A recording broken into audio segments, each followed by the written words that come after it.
Study IQ IAS, अब तैयारी हुई अफोर्डेबल।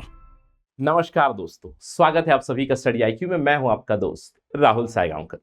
दोस्तों, आज हम लोग हमारी डिस्कशन कंटिन्यू करने वाले हैं of success in prelims program. आप जानते हैं कि सिप स्टडी IQ का एक इनिशिएटिव है जहां पे हम आपकी मदद करना चाहते हैं for upcoming UPSC civil service examination 2023 preliminary की हम लोग तैयारी कर रहे हैं। सबसे पहले तो मैं आशा करता हूं कि आप सभी की प्रिपरेशन अच्छे से चल रही होगी, आप सभी लोग शेड्यूल को स्टिक कर रहे हैं, शेड्यूल के अनुसार चल रहे हैं। तो अभी तक हम लोगों ने सिप प्रोग्राम में, जहां पे मैं आपके साथ साइंस एंड टेक्नोलॉजी की डिस्कशन करता हूं, अलग अलग डोमेन्स में हम लोगों ने चर्चा फिनिश की हुई है। जैसे हम लोगों ने बायोटेक्नोलॉजी जुड़े हुए करंट अफेयर्स के बारे में डिस्कशन की थी, हम लोगों ने अलग अलग डिसीजेस को देखा, अलग अलग पैथोजेंस को देखा, viruses, bacteria, fungi, protozoa etcetera.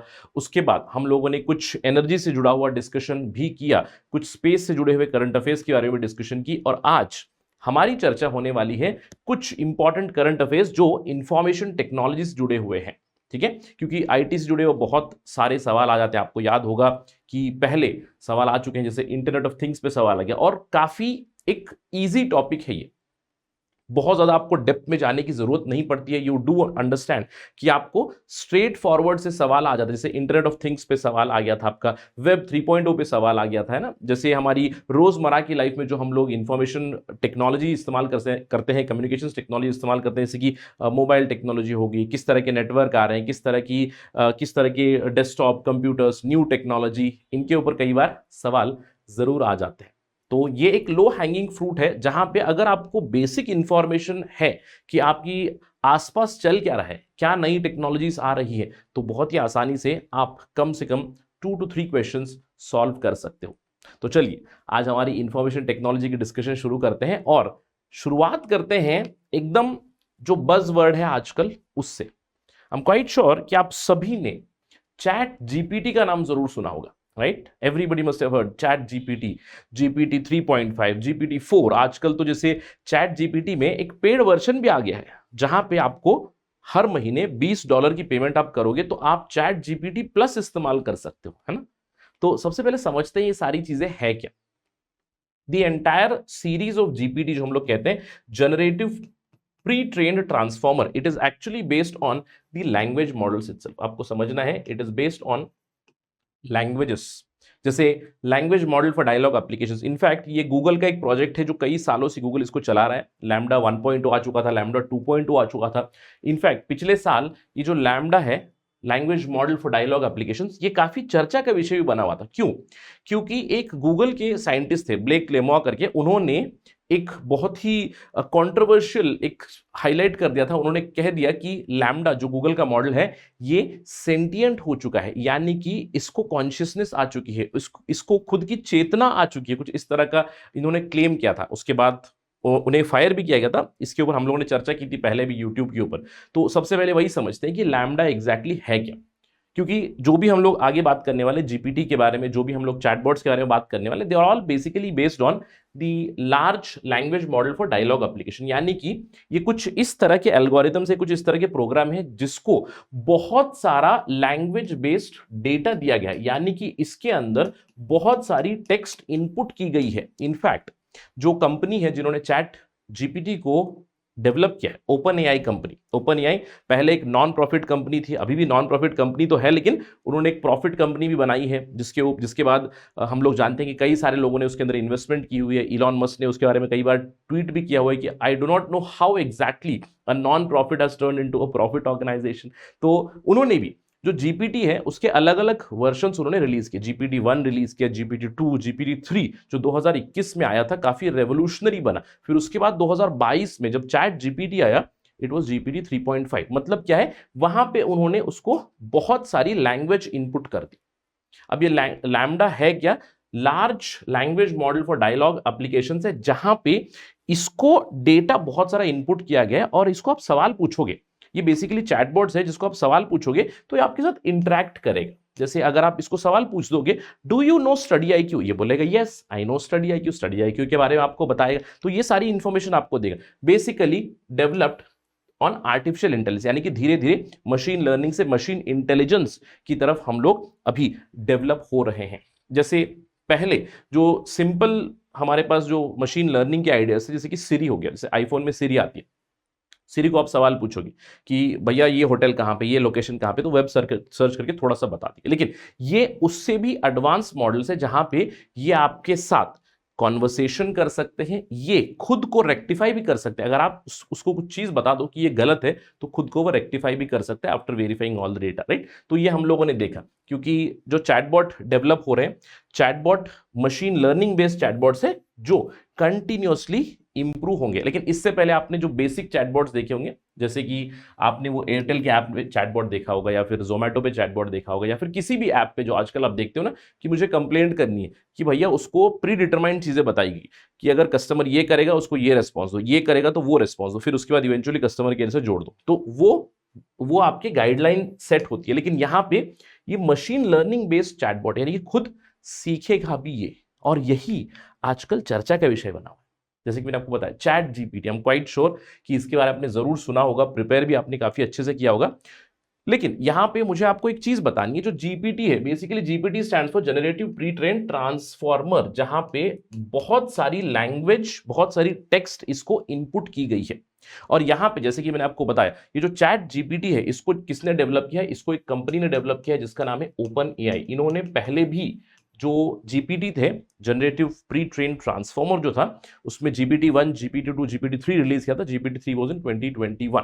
लेकिन आजकल हम लोग टर्म्स देखते हैं जैसे जीपीटी 3, जीपीटी 3.5, या फिर टिल रिसेंटली, जैसे अभी कुछ दिनों पहले जीपीटी 4 भी रिलीज हो चुका है। तो ये एग्जैक्टली है क्या? देखिए, ये बेसिकली क्षमता है आपकी कि जीपीटी 3 में इसको कुछ अमाउंट ऑफ वर्ड्स, कुछ अमाउंट ऑफ टेक्स्ट इनपुट किया गया था। आपको वो नंबर जानने की जरूरत नहीं है, बट इन जनरल, जैसे आपको अगर डेटा के हिसाब में समझा दूं, तो जीपीटी 3 में अप्रोक्सीमेटली 17 जीबी का टेक्स्ट उसमें डाला गया था, अलग अलग लैंग्वेजेस में 17 जीबी का टेक्स्ट उसको इनपुट किया गया था, उस एल्गोरिथम को। वहीं पे जीपीटी 4 में, जीपीटी 4 यहां पे ऑलमोस्ट 45 गीगाबाइट्स का टेक्स्ट डेटा। अब इमेजिन कीजिएगा, text files worth 45 GB. I hope कि आपको समझ में आ रहा होगा कि इसके अंदर कितनी इंफॉर्मेशन है।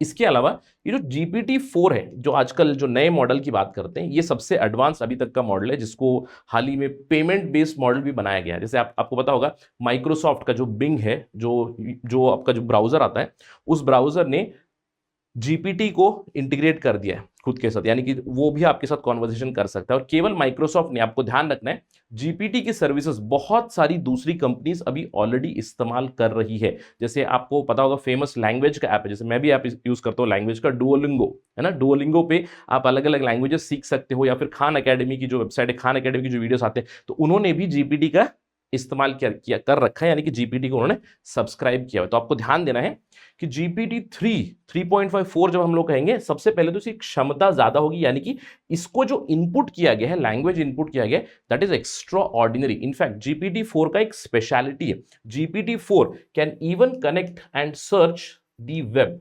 तब तो इनॉर्मस अमाउंट ऑफ डेटा है। इसके अलावा एक बहुत ही इंपॉर्टेंट आपको अंडरस्टैंडिंग करनी है यहाँ पे, कि जीपीटी 3 जो मॉडल है, it is actually text to text model, text to text model, यानी कि इसको भी टेक्स्ट दिया गया, ये आपको टेक्स्ट में दे देगा। लेकिन GPT 4 it is basically data to text model. ठीक है, तो यहां पे आपको इमेज बेस्ड या फिर कॉन्वर्सेशन बेस्ड बहुत सारा डेटा इसको इनपुट किया गया है, जो आपको अल्टीमेटली जब आप कॉन्वर्सेशन करोगे तो आपको टेक्स्ट बेस्ड में आंसर ये देता रहेगा। आई एम क्वाइट श्योर कि आपने देखा होगा चैट जीपीटी को जरूर। तो ये है GPT, basically generative pre train transformer, जहां पे ह्यूमन लाइक इंटरेक्शंस आप कर सकते हो। अलग अलग तरह की चीजें डेवलप हो चुकी है, जैसे कि गूगल ने अपना खुद का बार्ड डेवलप किया हुआ है, ओपन एआई का ऑलरेडी चैट जीपीटी चल रहा है, चाइनीज बाइडू जो है, चाइनीज का जो बाइडू कंपनी है, उन्होंने अपना अर्नी चैटबॉट ओपन किया है। तो अलग अलग लोग अपने अपने चैटबॉट्स डेवलप कर रहे हैं। इनफैक्ट हाल ही में मैं कुछ और पढ़ रहा था, बहुत ही इंटरेस्टिंग चीज थी, कुछ ही दिनों पहले इलॉन मस्क और दूसरे जो बड़े बड़े बिग टेक कंपनी के लीडर्स जो हैं, जो ओनर्स हैं, उन्होंने एक पेटिशन फाइल किया है कि जो आर्टिफिशियल इंटेलिजेंस बेस्ड चैटबॉट है, उसकी रिसर्च को थोड़ा सा रोका जाए 6 महीने के लिए, क्योंकि ये डिस्ट्रक्टिव भी हो सकता है इसलिए, राइट। तो काफी इंटरेस्टिंग चीज मैंने पढ़ी थी रिसेंट टाइम। तो होपफुली आपको अच्छा खासा कंटेंट मिल चुका है चैट जीपीटी से जुड़ा हुआ। सवाल बहुत ही सिंपल से आ सकते हैं, जैसे कि हाल ही में आपने सुना होगा चैट जीपीटी, बार्ड, अर्नी, ये सारी चीजें है क्या? ये सारी चीजें हैं आर्टिफिशियल इंटेलिजेंस बेस्ड एल्गोरिथम्स या फिर चैटबॉट्स। अब यहाँ पे आपको एक चीज समझनी है कि ये आर्टिफिशियल इंटेलिजेंस पे ही बिल्ट है, आर्टिफिशियल इंटेलिजेंस पे ही डेवलप्ड है। लेकिन जब भी हम लोग एआई की बात करते हैं, आर्टिफिशियल इंटेलिजेंस की बात करते हैं, यहां पे आपको एक चीज समझनी है कि एआई के स्टेजेस हैं। पहला बेसिक स्टेज होता है मशीन लर्निंग का, ठीक है, मशीन लर्निंग का, जहां पे जैसे आप एग्जांपल सीरी, एलेक्सा वगैरह आप दे सकते हो, मशीन लर्निंग के बेसिक मॉडल्स, राइट। लेकिन इसका अगला स्टेप होगा मशीन इंटेलिजेंस, और कहीं ना कहीं मैं कहूंगा आपका जो चैट जीपीटी है वो मशीन इंटेलिजेंस की तरफ कहीं ना कहीं एक कदम जरूर रखता है। या फिर जो हम लोगों ने लैम्डा के बारे में बात की थी, लैम्डा 2.0, जिसके बारे में ब्लेक लेमोआ ने हाईलाइट किया था। ब्लेक लेमोआ ने तो बता दिया था कि लैम्डा यहां पे पहुंच चुका है जहां पे मशीन कॉन्शियसनेस आ चुकी है, यानी कि उस मशीन को ह्यूमन इंटेलेक्ट, ह्यूमन कॉन्शियसनेस की तरह उसका भी कॉन्शियसनेस जागृत हो चुका है, ये बताया था। बट मैं कहूंगा अभी तक हम लोग यहाँ पे पहुंचे नहीं है, but we are somewhere in the stage of machine intelligence. तो आपको समझना है what are the stages of artificial intelligence. पहला स्टेप होता है मशीन लर्निंग, उसके बाद मशीन इंटेलिजेंस, उसके बाद मशीन कॉन्शियसनेस। अभी फिलहाल मैं कहूंगा we are at number 2। Alright, तो ये हमारी डिस्कशन हो गई आर्टिफिशियल इंटेलिजेंस के बारे में। अब देखिए, जिस तरह से आर्टिफिशियल इंटेलिजेंस की बात कर रहे हैं हम लोग आजकल, इंटरनेट ऑफ थिंग्स की बात करें। इंटरनेट ऑफ थिंग्स का मतलब क्या है? सारी चीजें, everything connected to your internet. आपके घर के डिवाइसेस इंटरनेट से कनेक्टेड है, आपकी फैक्ट्री इंटरनेट से कनेक्टेड है, आपकी मोबिलिटी की चीजें से, ट्रैफिक सिस्टम इंटरनेट से कनेक्टेड है। इंटरनेट ऑफ थिंग्स का मतलब है connecting all the things with the internet. Alright, तो स्मार्ट होम भी हो सकता है, स्मार्ट फैक्ट्री हो सकती है, स्मार्ट सिटी हो सकती है। इनफैक्ट मैं कहूंगा आगे जाके स्मार्ट वर्ल्ड की तरफ हम लोग मूव हो जाएंगे इंटरनेट ऑफ थिंग्स से। जब मैं कहूंगा ये सारी चीजें डेवलप हो रही है, artificial intelligence, internet of things, इसका मतलब क्या है? Many digital things are developing and we are moving towards digitalisation. जैसे भारत में भी डिजिटल इंडिया मिशन चल रहा है, बहुत सारे लोग मोबाइल सब्सक्राइबर बन रहे हैं, बहुत सारे लोग इंटरनेट इस्तेमाल कर रहे हैं। इंडिया में जैसे 110 करोड़ के आसपास लोगों के पास मोबाइल है, जिसमें से अप्रोक्सीमेटली 70-75 करोड़ लोग हैं जिनके पास स्मार्टफोन्स हैं। 50 करोड़ से भी ज्यादा हमारे पास अभी ब्रॉडबैंड सब्सक्राइबर्स बन रहे हैं। तो डिजिटलाइजेशन हो ही रहा है। तो इस डिजिटलाइजेशन के साथ बहुत ज्यादा वल्नरेबिलिटी भी रहेगी, बहुत ज्यादा खतरा भी रहेगा। इसीलिए हाल ही में डिजिटल पेमेंट्स में बहुत ज्यादा साइबर अटैक्स देखे गए, राइट? बहुत ज्यादा साइबर अटैक देखे, जैसे कि डेटा चोरी हो गया, पासवर्ड चोरी हो गया, डिजिटल लाइफ में डिसरप्शन आ रही है। इसके चलते आपको समझना है कि जैसे कंप्यूटर वायरसेस हो सकते हैं, जैसे कि मैलवेयर होते हैं, मैलवेयर, राइट? मैलवेयर का मतलब क्या होता है? A software which has been installed with ill intention, खराब इंटेंशन से जो सॉफ्टवेयर आते हैं उसको हम लोग मैलवेयर कहते हैं। या फिर हाल ही में डेटा ब्रीचेस हम लोगों ने एग्जांपल देखे हैं, डिनाइल ऑफ सर्विस के अटैक्स हुए। डिनाइल ऑफ सर्विस के अटैक जैसे कि फॉर एग्जांपल आपने सुना होगा रैंसमवेयर के बारे में, जो एम्स पे अटैक हुआ था, right? Ransomware attack. Ransomware attack मतलब एक तरह का सॉफ्टवेयर या फिर एक तरह की एग्जीक्यूटेबल फाइल पहुंच गई उनके सर्वर्स पे और उनके सर्वर्स को एनक्रिप्ट कर दिया।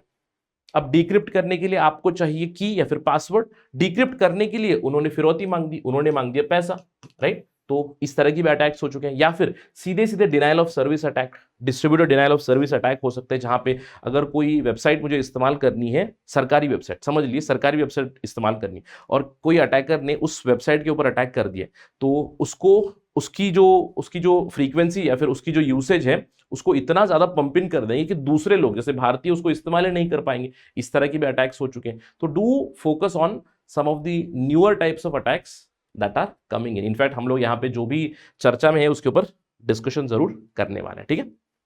सबसे पहले जैसे पिछले साल एक पर्टिकुलर जो नाम बहुत चर्चा में था वो तो पेगासस, ठीक है?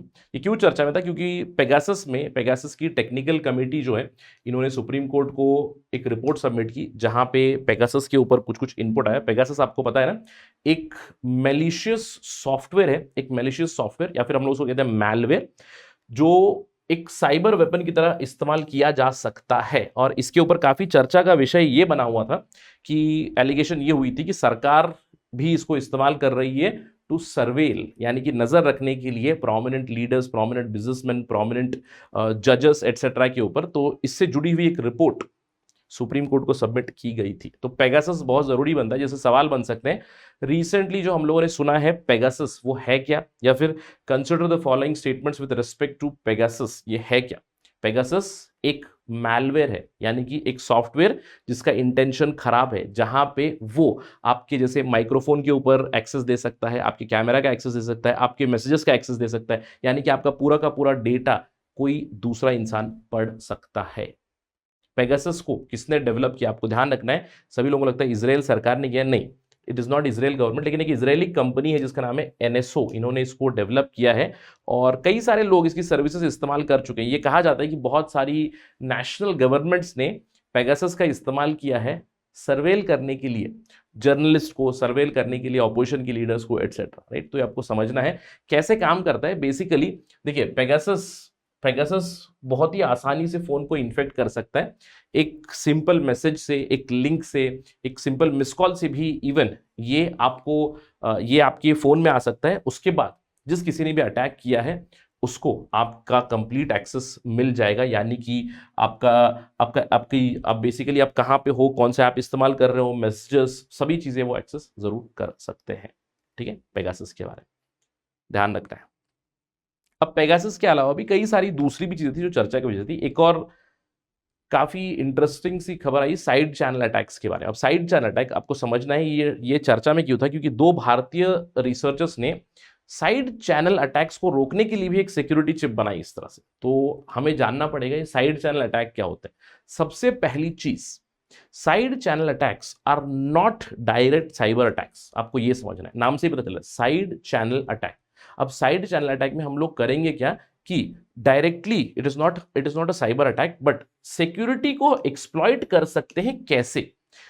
दूसरी साइड चैनल इंफॉर्मेशन गैदर करके, जैसे कि समय की, टाइमिंग की इंफॉर्मेशन, इलेक्ट्रोमैग्नेटिक लीक्स अगर हो रहे हैं, या फिर आपकी पावर कंजम्पशन, साउंड की इंफॉर्मेशन, इन सभी चीजों का इंफॉर्मेशन गैदर करके उसके बाद अल्टीमेटली आपकी सिक्योरिटी में जो वीक पॉइंट रहेगा, समझ लीजिए इस समय पे पावर कंजम्पशन नहीं हो रहा है तो कहीं ना कहीं वो इक्विपमेंट इस्तेमाल नहीं हो रहा है तो उसको हैक कर सकते हैं, कुछ इस तरह की चीज, right. So using the side channel information to exploit other thing. जैसे यहां पे केवल सॉफ्टवेयर अटैक नहीं हो सकता, यहां पे सॉफ्टवेयर या फिर इवन हार्डवेयर चीजों के ऊपर भी अटैक जरूर हो सकता है। जैसे कोई इक्विपमेंट है, for instance they can exploit a system और they can exploit its hardware as well.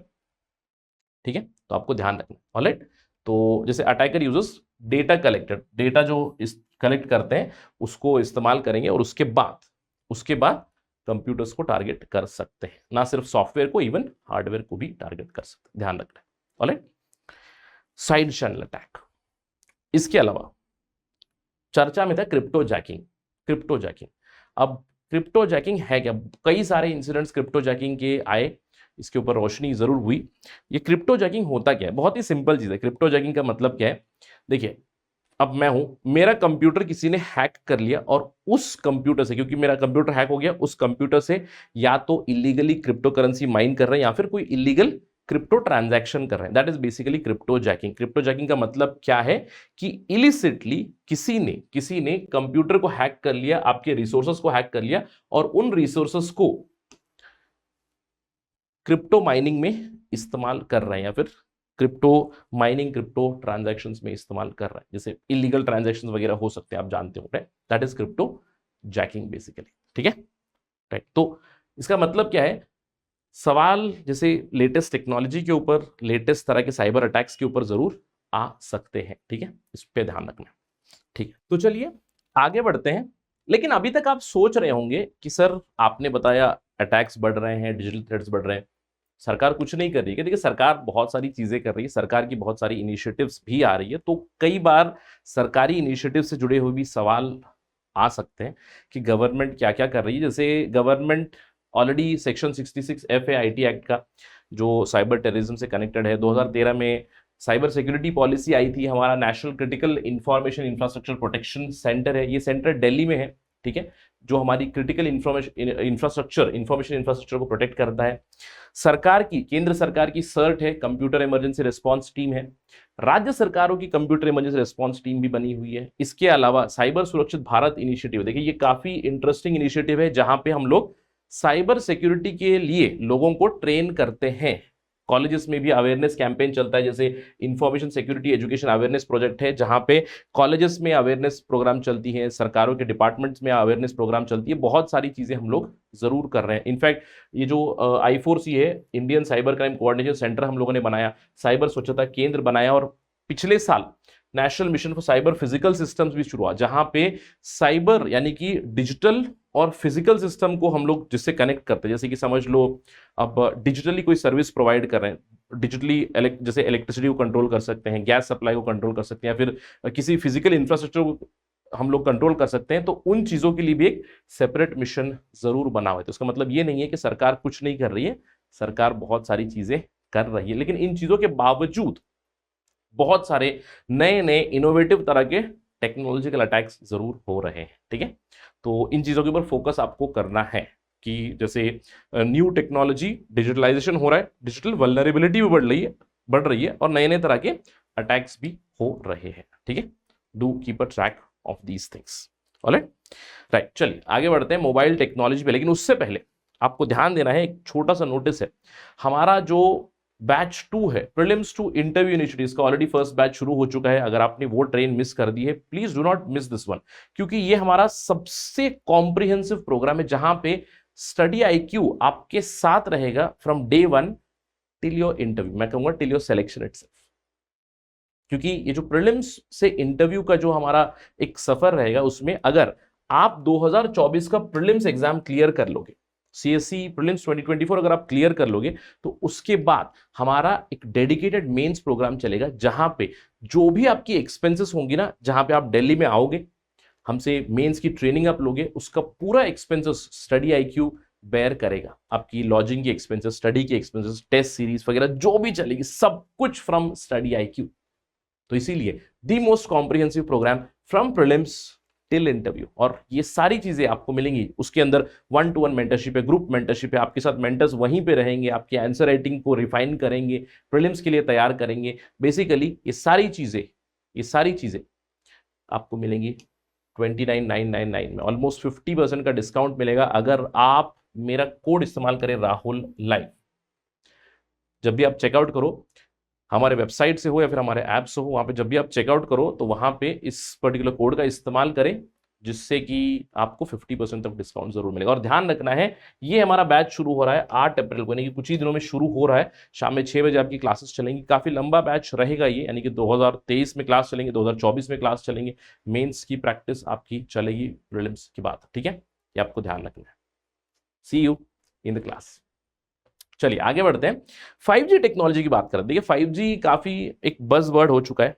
आप जानते हो कि पिछले साल हमारे यहाँ पे 5G की सर्विसेज ऑलरेडी शुरू हो चुकी है। जैसे अक्टूबर 2022 से कई सारे सिटीज में 5G सर्विसेज आ चुकी हैं। जैसे हैदराबाद में तो आ चुकी है। Recently when I was in Hyderabad I use the 5G services, जहाँ पे काफी डिसेंट स्पीड है। मतलब 5G एलोकेशन हुआ पिछले साल अक्टूबर से, 5G के सर्विसेज भी शुरू है। लेकिन सवाल ये उठता है कि सिर्फ 5G के फायदे क्या है, या फिर 5G एग्जैक्टली है क्या। आई एम क्वाइट श्योर कि आपने टेलीकम्युनिकेशंस बेस्ड टेक्नोलॉजी को जरूर फॉलो किया हुआ है। जैसे अभी फिलहाल कई सारे लोगों के मोबाइल्स में 4G नेटवर्क आता होगा, लेकिन एक समय था जब हमारे पास केवल 1G नेटवर्क था। 1980s 1990s की बात है, इंडिया में जब केवल 1G नेटवर्क था, जिसका स्पीड था 10 kbps से भी कम।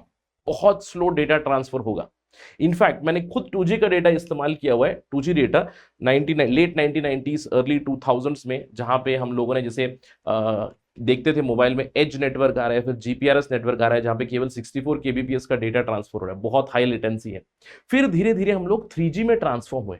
मुझे लगता था 3G का स्पीड यार बहुत धांसू है। जब हम लोगों ने 3G में शिफ्ट किया ना, तो 2 Mbps का स्पीड बहुत तेज लगता था। लगेगा तो ऑफकोर्स ना कि भैया जब 64 kbps से शिफ्ट होके आप 2 Mbps पे आओगे तो काफी स्पीड तो लगेगा ऑफकोर्स, है ना। लेकिन जैसे ही 4G आया, जैसे इस दशक में, पिछले दशक में 2010 के बाद, मैं कहूंगा जब से जियो आया है, जियो ने एक्चुअली 4G को रेवोल्यूशन लाया। तो 4G में स्पीड्स काफी बढ़ गई, राइट, ऑलमोस्ट 0.5 Gbps के आसपास। लेटेंसी भी काफी कम हुई, टेक्नोलॉजी भी बढ़ी। जैसे अगर हम लोग बात करें टेक्निकली, सभी में रेडियो वेव्स ही इस्तेमाल हो रहे हैं, आपको तो पता ही है। लेकिन रेडियो वेव्स को हम लोग किस तरह से ट्रांसफर कर रहे हैं, कौन सी रेडियो की फ्रीक्वेंसी इस्तेमाल कर रहे हैं, एक पर्टिकुलर एरिया में कितनी रेडियो फ्रीक्वेंसी अवेलेबल है, किस तरह की सेलुलर टेक्नोलॉजी इस्तेमाल कर रहे हैं, इन सभी की वजह से कंटिन्यूसली हमारे स्पीड्स बढ़ रहे हैं। और आज हम लोग 5G टेक्नोलॉजी में पहुंच गए। अब ये 5G टेक्नोलॉजी है क्या? 5G टेक्नोलॉजी है जहां पे सबसे पहले तो आपकी स्पीड्स इनॉर्मस स्पीड होगी। जैसे 5G की ऑन एन एवरेज स्पीड ही बताई जाती है कम से कम 1-2 Gbps। In fact 5G top most 5G speed 10 Gbps तक पहुंच सकता है आराम से। इसी 5G की वजह से हम लोग कहते हैं आर्टिफिशियल इंटेलिजेंस का दौर है। इसी 5G की वजह से हम लोग कहते हैं इंटरनेट ऑफ थिंग्स का दौर है, क्योंकि इस 5G की वजह से हम लोग 1 स्क्वायर किलोमीटर में ऑलमोस्ट 1 मिलियन डिवाइसेस को कनेक्ट कर सकते हैं with least interference. Of course latency भी काफी कम है, 5 मिलीसेकंड से भी कम लेटेंसी। अब लेटेंसी का मतलब क्या होता है? लेटेंसी का मतलब है time taken by the data packet to go from place A to place B. एक जगह से दूसरी जगह जाने के लिए कितना डिले हो रहा है उसको, और अभी बहुत कम टाइम, 5 मिलीसेकंड से भी कम लेटेंसी है 5G। आपको ध्यान रखना है, बहुत जरूरी है। और आजकल हम लोग 6G की भी बात करें। इनफैक्ट आपको याद होगा मैंने भारत मिशन 6G के बारे में बताया, हाल ही में प्राइम मिनिस्टर नरेंद्र मोदी जी ने भी वो जो बुकलेट था 6G का उसको अनवेल किया। अभी तक 6G आया नहीं है, लेकिन आपको ध्यान रखना है कि 6G क्या है। 1000 Gbps तक मैक्स स्पीड जा सकती है और 10 मिलियन हम लोग डिवाइसेस कनेक्ट कर सकते हैं। केवल 1 स्क्वायर किलोमीटर एरिया में 10 मिलियन डिवाइसेस को हम लोग कनेक्ट कर सकते हैं with very little interference. Latency तो समझ लो ऑलमोस्ट निल, मतलब 1 मिलीसेकंड से भी कम रहेगी। और यहां पे आपको ध्यान रखना है, here we are moving into terahertz technology. Terahertz technology में जा रहे हैं ना। क्यों? क्योंकि आप इसकी फ्रीक्वेंसी देखोगे, this goes from 95 gigahertz to 3 terahertz. अभी तक ये डेवलप नहीं हुई है। और आपको जानना है कि जब भी हम लोग एक जनरेशन से 1G से 2G, 2G से 3G, 3G से 4G इवॉल्व होते हैं, तो कस्टमर को भी अपग्रेड करना पड़ेगा, साथ ही साथ टेलीकॉम ऑपरेटर्स को भी अपग्रेड करना पड़ेगा। इसीलिए आपने देखा होगा, जैसे अभी फिलहाल तो मेरे पास 5G फोन ही है, मतलब सॉरी 4G फोन ही है, तो 5G नेटवर्क कनेक्ट होता नहीं है। But recently when I travel to Hyderabad, I saw with my relatives, तो उनके पास काफी अच्छी स्पीड आ रही थी, मैंने देखा। तो 5G में ट्रांसफॉर्म खुद को भी होना है और नेटवर्क वालों को भी 5G में ट्रांसफॉर्म कराना है। इसीलिए धीरे धीरे से शिफ्ट हो रही है। अलग अलग सिटीज को हम लोग कवर कर रहे हैं थ्रू आउट इंडिया। तो रूरल इंडिया में शायद कुछ सालों में हम लोग पहुंच जाएंगे। ठीक है, अब 6G में ध्यान रखना है टेराहर्ट्ज है, 5G में नहीं है। रिमेंबर 5G में अभी तक हम लोग टेराहर्ट्ज टेक्नोलॉजी में नहीं जा चुके, क्योंकि the frequency still in gigahertz. क्योंकि 5G की जब भी हम लोग बात करते हैं, 5G के लिए ध्यान रखिएगा 1 गीगाहर्ट्ज के नीचे भी जा सकता है। इसको हम लोग लो बैंड 5G कहते हैं, जहां पे स्पीड थोड़ी सी लिमिटेड होती है। लेकिन जो हाई बैंड 5G होता है, it is actually in mid band 1 to 6 gigahertz. आपको ध्यान रखना है, low band is less than 1 gigahertz, mid band is 1 gigahertz to 6 gigahertz, और जो हाई बैंड है, ultra high level speeds of 5G आपको मिलेंगे, जहां पे आप बेसिकली 24 गीगाहर्ट्ज से ऊपर पहुंच जाओगे। राइट, तो यहां पे आपने देखा होगा सब 6 गीगाहर्ट्ज हम लोग एक फ्रीक्वेंसी भी इस्तेमाल करते हैं, और 24.25 यानी कि 24.25 गीगाहर्ट्ज के ऊपर की फ्रीक्वेंसी हम लोग इस्तेमाल करते हैं, इट इज हाई बैंड। और ये भी चर्चा का विषय था, क्योंकि इस पर्टिकुलर बैंड को, जो हाई बैंड है, इसको हम लोग कहते हैं millimetre wave band. Millimetre wave band. अब अगर सवाल आ गया, रिसेंटली हम लोगों ने खबरों में सुना है मिलीमीटर वेव बैंड है क्या? मिलीमीटर वेव बैंड का मतलब है जिस रेडियो वेव्स की wavelength it is in millimetre only, यानी कि 1 मिलीमीटर से 10 मिलीमीटर जिसकी वेवलेंथ होती है, it is called millimetre wave band, and it comes in this particular frequency in the 24 gigahertz and upwards. उस फ्रीक्वेंसी में चली जाती है, उस फ्रीक्वेंसी में चली जाती है। तो आपको ध्यान रखना है ये। इसके ऊपर चर्चा क्यों हो रही है? क्योंकि कई सारे जो टेलीकॉम एक्सपर्ट्स है, दूसरे जो एक्सपर्ट्स हैं, इसके ऊपर थोड़ी सी आपत्ति जरूर जता चुके हैं कि इसकी वजह से क्या इम्पैक्ट हो सकता है, ये हमें देखने की जरूरत है। क्या इम्पैक्ट होगा प्राणियों के ऊपर, बर्ड्स के ऊपर, इंसानों के ऊपर, इसको और भी स्टडी करने की जरूरत है। और इन जनरल एक और चीज भी आपको समझनी है, जब भी हम लोग 5G की बात करते हैं, तो 5G और 4G में अंतर है। जैसे 4G में हमारी कवरेज बहुत ज्यादा है, लेकिन 5G के लिए थोड़ी सी लिमिटेड कवरेज हो जाएगी। ऑल्दो आपको ध्यान रखना है 5G में हम लोग छोटे छोटे सेल्स बनाते हैं। You do understand 4G technology में हम लोग सेलुलर टेक्नोलॉजी इस्तेमाल करते हैं, यानी कि आपके घर के पास एक टावर होगा, उस टावर से जो सेल बनेगा, यानी कि उस टावर की वजह से जो आपको नेटवर्क कैच होगा उसको हम लोग कहते हैं एक सेल, सेलुलर टेक्नोलॉजी में। तो यहां पे सेल्स छोटे होते हैं, थोड़ा सा छोटे होते हैं, 4G से भी सेल्स छोटे होते हैं 5G के, तो इसीलिए थोड़ा सा लिमिटेड कवरेज होती है। और कवरेज आपको बढ़ाना है तो धीरे धीरे धीरे से आपको इंफ्रास्ट्रक्चर बढ़ाना पड़ेगा। इसके अलावा एक और प्रॉब्लम भी होती है इसकी कि जिस तेजी से ये डाउनलोड कर पाएंगे उसी तेजी से अपलोड नहीं होता, इसको ध्यान रखना है। इसके अलावा बैटरी डैमेज हो सकती है, battery damages possibly there is an issue of battery damage. Battery damage से भी ज्यादा मैं कहूंगा बैटरी डिस्चार्ज, है ना, बहुत ही तेजी से बैटरी डिस्चार्ज करेगा क्योंकि continuously data exchange. Apart from that cyber security risk तो रहेगा ही रहेगा, cyber security risk are there for sure for everything, है ना। With 5G they are why let us try to understand in some time, ठीक है। तो ये कुछ इश्यूज है, जैसे अगर स्टेटमेंट बेस्ड सवाल बने, consider the following statements about the 5G technology. पहला स्टेटमेंट है 5G technology has wider coverage than the 4G। ये गलत हो जाएगी क्योंकि अभी फिलहाल उसकी लिमिटेड कवरेज है, धीरे धीरे बढ़ाने की जरूरत है। 5G has higher upload speeds than download speeds, ये गलत हो जाएगी क्योंकि अपलोड स्पीड्स थोड़ी सी लिमिटेड हो जाती है। इसके अलावा 5G का बैटरी के ऊपर कोई इंपैक्ट नहीं होगा, it does not impact battery at all, तो ये भी थोड़ा सा गलत स्टेटमेंट ही हो जाएगा। कहीं ना कहीं बैटरी डिस्चार्ज, बैटरी ड्रेनेज थोड़ा सा तेजी से हो सकती है, ये आपको ध्यान देना, ठीक है। ऑलराइट, इसके अलावा जो 5G स्पेक्ट्रम ऑक्शन हुई उसके अंदर 5G का एक स्पेशलिटी भी है कि 5G में नेटवर्क स्लाइसिंग की जा सकती है। नेटवर्क स्लाइसिंग का मतलब है कि जो आपका बैंडविड्थ प्रोवाइड किया गया है उस बैंडविड्थ को आप स्लाइस भी कर सकते हो स्पेसिफिक एप्लीकेशन के लिए, जैसे एक पर्टिकुलर एप्लीकेशन केवल मोबाइल के लिए, एक पर्टिकुलर एप्लीकेशन IoT के लिए, दूसरे स्लाइसेस भी हो सकते हैं, ठीक है। ये आपको समझना है और इसीलिए आपको ध्यान देना है एप्लीकेशन स्पेसिफिक स्लाइसिंग भी हो सकती है, या फिर सरकार की तरफ से ही, सरकार ने खुद अनाउंस किया हुआ है कि हम लोग कैप्टिव प्राइवेट नेटवर्क्स को भी दे सकते हैं। अब कैप्टिव प्राइवेट नेटवर्क का मतलब क्या है, सरकार ने अभी नीलामी तो कर दी है स्पेक्ट्रम की ऑलरेडी कि भैया जियो तुम इतना ले लो, एयरटेल तुम इतना ले लो, भैया आइडिया वोडाफोन तुम इतना ले लो, है ना, BSNL को इतना इतना दे दिया, ये सारी चीजें हो गई है ना। लेकिन आपको ध्यान देना है कि कैप्टिव प्राइवेट नेटवर्क्स भी अवेलेबल होंगे और स्पेसिफिकली कुछ एयरवेव्स हैं जो कैप्टिव प्राइवेट नेटवर्क के लिए दिए जाएंगे। अब कैप्टिव प्राइवेट नेटवर्क का मतलब क्या है, समझ लो मेरी फैक्ट्री है, राहुल सर की फैक्ट्री, तो राहुल सर की फैक्ट्री में मुझे अपना खुद का नेटवर्क चाहिए, तो सरकार की तरफ से वो एयरवेव्स में ले सकता हूँ। जैसे एक सिंगल यूनिट के लिए, सिंगल फैक्ट्री के लिए, जैसे अभी कोई एयरपोर्ट हो गया, कोई पोर्ट हो गया, फिर किसी को स्पेसिफिक एयरवेव्स चाहिए तो they can get that also. 5G में ये पॉसिबल जरूर है, ठीक है, इसको ध्यान रखना है।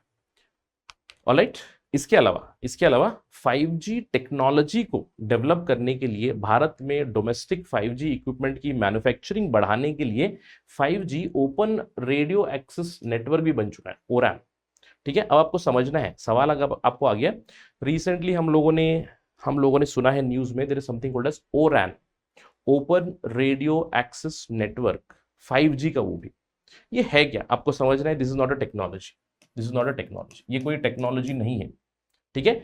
ये बेसिकली एक, समझ लो, एक आर्किटेक्चर है या फिर एक प्लेटफॉर्म है जिसके ऊपर जो भी 5G से जुड़ी हुई चीजें डेवलप करेंगे ना, उनके लिए स्टैंडर्डाइजेशन हो, ताकि 5G इक्विपमेंट के कॉस्ट कम हो जाए, ताकि 5G इक्विपमेंट में आसानी से इंडिया में भी प्रोडक्शन हो, इसलिए एक ओपन एक्सेस नेटवर्क आर्किटेक्चर बना। जैसे समझ लीजिए 5G के लिए स्पेसिफिक इक्विपमेंट की जरूरत पड़ेगी, स्पेसिफिक स्टेशंस की जरूरत पड़ेगी, तो इसके लिए स्पेसिफिक 5G स्पेसिफिक चीजों को प्रोड्यूस करना पड़ेगा, मैन्युफैक्चर करना पड़ेगा, और उसके लिए ओपन रेडियो एक्सेस नेटवर्क बनाया गया, जिसकी वजह से आपकी नेटवर्क एजिलिटी आ सकती है, आपकी फ्लेक्सिबिलिटी आ जाएगी, आपकी कॉस्ट सेविंग हो जाएगी, क्योंकि आप ओपनली जो भी 5G से जुड़ी हुई टेक्नोलॉजी है उसको शेयर कर रहे हो, ठीक है, इसकी वजह से, ठीक है, ध्यान रखना है। क्लियर? तो 5G से जुड़े हुए सवाल हम लोग जरूर एंटिसिपेट कर सकते हैं। ध्यान रखिएगा 5G या फिर इवन 6G से जुड़े हुए सवाल भी बन सकते हैं कि 5G और 6G में अंतर क्या है। 5G की फीचर्स के ऊपर सवाल जरूर आ सकते हैं, इसको ध्यान रखना है। ऑलराइट, राइट, लेट्स मूव, आगे बढ़ते हैं। अब बात करते हैं इंटरनेट के बारे में। इंटरनेट, आप जानते हो कि इंटरनेट का इस्तेमाल करके हम लोग www यानी कि वर्ल्ड वाइड वेब से हम लोग कनेक्ट कर सकते हैं, ठीक है। तो इंटरनेट वो चीज है जो हमें, ये जो लाइब्रेरी है हमारी वेब पेजेस की, उससे हम लोग कनेक्ट कर सकते हैं।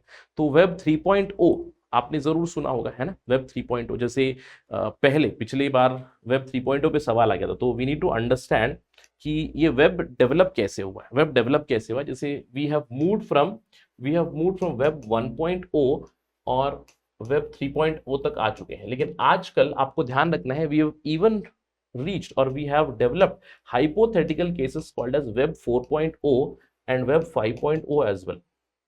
अब I'm quite sure कि अगर आप प्रिपरेशन में थोड़ा सा एडवांस स्टेज में हो तो आप जानते हो ऑलरेडी वेब 1.0 क्या होता है। वेब 1.0 जैसे मेरे कॉलेज के ज़माने का वेब है, मेरे कॉलेज शुरुआत में, कॉलेज भी नहीं, स्कूल के ज़माने का वेब मैं कह सकता हूँ, शुरुआती दौर का, जहाँ पे आप केवल चीज़ों को रीड कर सकते हो, है ना। You can only read things. इसके अंदर ना कुछ इनपुट कर सकते हो, ना कोई कमेंट कर सकते हो, ना पिक्चर अपलोड कर सकते हो, ना कोई वीडियो अपलोड कर सकते हो, ये सारी चीज़ें। फिर उसके बाद धीरे धीरे मैं कहूँगा 2000 मिड 2000s 2006 7 8 2010 से तो काफी ज्यादा चीजें डेवलप हुई, जहां पे हम लोग वेब 2.0 में इवॉल्व हुए। Web 2.0 is basically a web जहां पे you can read as well as you can write. अब इसका क्लासिक एग्जांपल हो गया आपका सोशल मीडिया। सोशल मीडिया में जैसे आप अपना मोबाइल, आप सॉरी अपने इमेजेस होस्ट कर सकते हो, वीडियो होस्ट कर सकते हो, या फिर कोई वेबसाइट है उसके ऊपर आप कमेंट लिख सकते हो, है ना। आप कमेंट कर सकते हो, यानी कि एक टू वे स्ट्रीट है। जैसे Wikipedia is a classic example. Wikipedia में आप जाकर वेबसाइट को भी एडिट कर दो, तो read also you can write also. लेकिन आजकल specially because the blockchain technology, जहां पे हम लोग कहते हैं you can read, you can write and you can even execute. This is called as web 3.0 which is based on blockchain technology, जहां पे आपको ये समझना है the control is with people, यानी कि लोगों का डेटा का जो महत्व है, यानी कि लोगों का डेटा उनका खुद का डेटा है, डेटा का कंट्रोल लोगों के साथ है। It is not just about crypto currency, आपको समझना है web 3.0 is not just about crypto currency. क्योंकि बहुत बार हमारी जो थिंकिंग होती है, हमारे जो हॉराइजन्स होते हैं, हम लोग थोड़ा सा क्लोज कर देते हैं कि यार ब्लॉकचेन टेक्नोलॉजी मतलब क्रिप्टो करेंसी। नहीं, ब्लॉकचेन से हम लोग एक ऐसा वेब डेवलप कर सकते हैं जहां पे पूरा का पूरा कंट्रोल यूजर के साथ होगा, पूरा डेटा का कंट्रोल यूजर के साथ होगा। अभी फिलहाल क्या होता है कि वेब 2.0 में यस आप रीड कर सकते हो, आप राइट कर सकते हो, लेकिन जो आपका डेटा है उस डेटा को बिग टेक कंपनी जरूर इस्तेमाल कर सकती है ना। कैसे इस्तेमाल कर, जैसे सिंपल एग्जांपल आपको देता हूं हमेशा। वेब 2.0 का एक बहुत बड़ा प्रॉब्लम ये होता है, अब कल ही जैसे मैंने अपना मोबाइल ओपन किया, मैंने सर्च किया अमेजन पे कि मुझे ऐसा वाला एक पेन चाहिए, सर्च किया मैंने, तो मेरे जीमेल के अंदर भी ऐसे ऐड आ जाएंगे कि ऐसा पेन कौन बेच रहा है ना। तो इसका मतलब क्या है, data is being farmed, data is being exploited. लेकिन वेब 3.0 में डेटा की ओनरशिप पूरा का पूरा यूजर्स के साथ रहेगी, आपको ये ध्यान रखना, ठीक है। राइट, इसके अलावा दो नए हाइपोथेटिकल सिनारियो आए हैं, क्योंकि हम लोग इस वेब 3.0 या फिर वेब 4.0 की तरफ धीरे धीरे इवॉल्व हो रहे हैं, जहां पे हम लोग बात कर रहे हैं मेटावर्स की। मेटावर्स का मतलब है एक वर्चुअल वर्ल्ड। तो वेब 4.0 ये कहा जाता है it is such kind of world जहां पे आप अपना जो रियल वर्ल्ड है, यहाँ की यानी कि जो आपका रियल वर्ल्ड का डेटा है प्लस आपका जो वर्चुअल वर्ल्ड का डेटा है, इन दोनों को इंटीग्रेट कर दोगे। This has been brought together. और रिसेंटली वेब 5.0 का भी कॉन्सेप्ट आ चुका है। अभी आपको ध्यान रखना है, this is still under development, या फिर मैं कह सकता हूं थोड़ा सा आगे चल के डेवलप जरूर होगा। But web 5.0 is a completely hypothetical idea, जहां पे इसको इन शॉर्ट बताया जाता है या फिर इन शॉर्ट कहा जाता है, दिस इज द इमोशनल या फिर कॉन्शियस वेब, जहां पे ये ह्यूमन इमोशंस के साथ, ह्यूमन कॉन्शियसनेस के साथ जुड़ा हुआ रहेगा। Probably say the idea of Neuralink जो इलॉन मस्क बात करते हैं, somewhere I would say connected to that, ठीक है। तो प्लीज ध्यान रखिएगा, वेब 1.0, 2.0, 3.0, 4.0 एंड 5.0। कोई कंफ्यूजन नहीं होना चाहिए क्योंकि यहाँ पे सवाल जरूर बन सकते हैं। वेब 3.0 के ऊपर ऑलरेडी सवाल आ चुका है। Web 4.0, 5.0 might be potential candidates, क्योंकि 4.0 में there is a big integration of your real and the virtual worlds, and web 5.0 is basically emotional and logical web, जहां पे the data can be interpreted, complex information can be interpreted more logically and by keeping emotional quotient into the center also। ठीक है, ध्यान रखना। Clear, right. चलिए आगे बढ़ते हैं मेटावर्स के बारे में। देखिए पिछले साल जो बड़ी बड़ी टेक कंपनीज है ना, तो उन्होंने मेटावर्स के स्टैंडर्ड्स बनाने के लिए एक फोरम बनाया, मेटावर्स स्टैंडर्ड फोरम। तो यहाँ पे जैसे सवाल जरूर बन सकते हैं, I wouldn't expect a question on this particular forum, लेकिन ये मेटावर्स है क्या, मेटावर्स का मतलब क्या है। जैसे अगर मैं बता दूं, metaverse is a concept developed only by Facebook. तो कई सारे स्टूडेंट्स को लगता है हाँ यार फेसबुक की पेरेंट कंपनी है मेटा, तो शायद वही मेटावर्स करे, ऐसा कुछ नहीं है। मेटावर्स एक्चुअली, मेटावर्स को समझना है आपको तो we need to understand two concepts. Metaverse को समझने के लिए हमें ऑगमेंटेड रियलिटी और वर्चुअल रियलिटी को समझने की जरूरत है। ठीक है, ऑगमेंटेड रियलिटी, अब नाम से ही पता चल रहा है, ऑगमेंट करना यानी कि किसी चीज को और भी सपोर्ट करना या फिर एनहांस करना। मतलब ऑलरेडी जो मेरी रियलिटी है उस रियलिटी को मैं ऑगमेंट कर रहा हूं। यानी कि समझ लीजिए, अब मुझे जो दिख रहा है यहाँ पे, अब मुझे क्या दिख रहा है, मुझे दिख रहा है यहाँ पे एक डेस्कटॉप पड़ा हुआ है, वहां पे लाइटें लगी हुई है, वहां पे कैमरा लगा हुआ है। तो अगर मैं इस रियलिटी को एनहांस कर रहा हूं, जैसे मैंने उस कैमरा की तरफ देखा और मुझे ऑटोमेटिकली ये पता चल रहा है कि वो कैमरा किस कंपनी का है, वो कैमरा की रेजोल्यूशन क्या है, उसकी फीचर्स क्या है, ऑटोमेटिकली मुझे पता चल रही है, दैट बिकम्स ऑगमेंटेड रियलिटी। यानी कि जो रियल चीजें हैं, जो रियल एक्सपीरियंस है, उसी रियल एक्सपीरियंस को मैं और भी बढ़ा रहा हूं, that is called as augmented reality. इसका मतलब क्या है आपको यह समझना है, ऑगमेंटेड रियलिटी में रियल चीजें नहीं हटती हैं। Do you understand? That means augmented reality is based on real world, it is based on real objects compulsorily, यानी कि उसके अंदर एक रियल ऑब्जेक्ट, रियल वर्ल्ड होना बहुत जरूरी है। लेकिन वही वर्चुअल रियलिटी, ये वर्चुअल रियलिटी क्या होता है? देखिए वर्चुअल रियलिटी जैसे बोल देना, सभी के दिमाग में ये आता है कि जैसे इसने गॉगल पहना है, इस लड़की ने गॉगल पहना है, तो गॉगल पहन के उसको एक पूरा नया ही वर्ल्ड दिखाई दे रहा है। तो इसका मतलब क्या है आपको ध्यान रखना है, virtual reality is based on something else altogether। मतलब वर्चुअल रियलिटी में मुझे वर्चुअल गॉगल्स की जरूरत पड़ेगी और मैं एक इमर्सिव एक्सपीरियंस लेने के लिए उस गॉगल का इस्तेमाल करके एक अलग दुनिया को एक्सपीरियंस कर सकता हूं। अब आपको यह समझना है, जब मैंने ये गॉगल पहने तो मुझे जो दिखाई दे रहा है दैट इज वर्चुअल रियलिटी। और आपको ध्यान रखना है that virtual reality it may be based on real world और it may not be based on real world. आपको यह समझना, क्योंकि जैसे ही मैं वर्चुअल रियलिटी बोल दूं, सभी लोगों के दिमाग में आता है यार गॉगल पहनो गेम खेलो, है ना। लेकिन ऐसा नहीं है। आपको यह समझना है, वर्चुअल रियलिटी को अगर मुझे ज्यादा से ज्यादा उसको इस्तेमाल करना है, ज्यादा से ज्यादा उसके एप्लीकेशंस डेवलप करने हैं, तो मैं कोशिश करूंगा कि वर्चुअल गॉगल से यानी कि वर्चुअल रियलिटी में भी बहुत सी चीजें मैं रियल वर्ल्ड से इंस्पिरेशन लूं, तभी उसकी एप्लीकेशन ज्यादा निकलेगी ना, है ना। अगर यार वर्चुअल वर्ल्ड जैसे गेमिंग एक हो गया, या फिर आपको लगेगा जैसे आपने वर्चुअल गॉगल पहन लिया, I can get a feel of Jupiter. आप जा तो नहीं सकते, जुपिटर का फील वर्चुअल गॉगल में ले लो, ऐसा थोड़ी है। लेकिन अगर आपको रियल एप्लीकेशन निकालने हैं, जैसे फॉर इंस्टेंस जैसे मुझे वर्चुअल गॉगल पहन के लाइव क्लासेस अटेंड करनी है, वर्चुअल गॉगल्स पहन के मुझे मीटिंग करनी है, वर्चुअल गॉगल पहन के मुझे समझ लो ऑनलाइन शॉपिंग के लिए जाना है, जैसे ऑनलाइन शॉपिंग का एक्सपीरियंस एनहांस कर सकते हैं, तो बहुत सारे एप्लीकेशंस निकल सकते हैं मेटावर्स के, है ना। तो इसीलिए metaverse is the next buzzword. और ध्यान रखना है,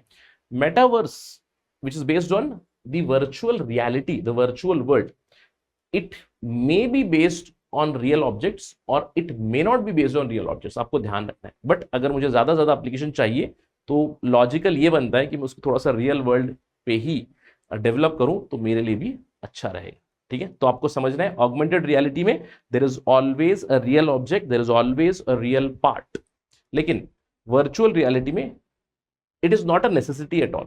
वर्चुअल रियलिटी में कुछ भी हो सकता है, ठीक है, आपको ध्यान रखें। तो इसी को कहते हैं मेटावर्स। अब ये मेटावर्स क्या है? मेटावर्स एक वर्चुअल वर्ल्ड है, एक 3D स्पेस है जहां पे आप 3 डायमेंशनल एनवायरनमेंट डेवलप कर सकते हो। जैसे जैसे अब इस लड़की ने गॉगल पहना है, तो जब ये गॉगल पहनेंगे you are into some other world और you can see some other world. आप एक वर्चुअल वर्ल्ड देख सकते हो, ठीक है। और इसी के स्टैंडर्ड्स डेवलप करने के लिए जो आपकी बिग टेक कंपनीज है उन्होंने मेटावर्स स्टैंडर्ड्स फोरम डेवलप करने की बात की थी, ठीक है, राइट। ऑलराइट, चलिए आगे बढ़ते हैं। मेटावर्स स्टैंडर्ड्स और ऑगमेंटेड रियलिटी, वर्चुअल रियलिटी के बाद late us talk about facial recognition technology. ये देखिए काफी चर्चा का विषय है, क्योंकि हाल ही में सरकार की तरफ से फेशियल रिकग्निशन टेक्नोलॉजी को एक बहुत बड़ा पुश मिला है, जहां पे सरकार ने डिजी यात्रा ओपन किया है। डिजी यात्रा, अब ये डिजी यात्रा जो है स्पेशली एयरपोर्ट्स के अंदर फेशियल रिकग्निशन टेक्नोलॉजी, जो मिनिस्ट्री ऑफ सिविल एविएशन है उन्होंने डिजी यात्रा का एक आगाज किया हुआ है, डिजी यात्रा की शुरुआत की हुई है, जहां पे ये एक decentralised mobile wallet based identity management platform है। यानी कि अगर मैं समझ लो अपने मोबाइल में डिजी यात्रा का ऐप डाल लूंगा, डिजी यात्रा में मैं अपनी फेशियल रिकग्निशन की जो भी आइडेंटिफिकेशन रहेगी उसको फुलफिल कर दूंगा। इसका मतलब एक बार वो हो गया तो उसके बाद उसी फेशियल रिकग्निशन टेक्नोलॉजी को, जहां पे अगर समझ लो मैं एयरपोर्ट जाऊंगा तो एयरपोर्ट पे डिजी यात्रा का काउंटर रहेगा, यानी कि डिजी ऐप डिजी यात्रा का काउंटर रहेगा। वहां पे मैं जाऊंगा, केवल फेस को स्कैन करेंगे और पता चलेगा कि हाँ ये इंसान है, तो आसानी से एंट्री मिल जाएगी बिना, क्योंकि सब कुछ आपने कर दिया ना, already you have done everything in the app, सब कुछ आपने ऐप में कर दिया, तो पता चल गया कि भैया यही इंसान है, इसका ये टिकट है, इसको इस समय पे ट्रैवल करना है, तो जल्दी से जल्दी आपकी गेट से एंट्री हो जाएगी, सिक्योरिटी भी जल्दी से हो जाएगी। अलग सिक्योरिटी काउंटर्स की ये लोग बात कर रहे हैं, ठीक है, फेशियल रिकग्निशन टेक्नोलॉजी। अब सवाल उठता है कि जो फेशियल रिकग्निशन टेक्नोलॉजी है एग्जैक्टली काम कैसे करेगी? जैसे अब मुझे पता चलता है सर फिंगरप्रिंट तो यूनिक होता है, लेकिन फेशियल रिकग्निशन टेक्नोलॉजी क्या कभी धोखा खा सकती है?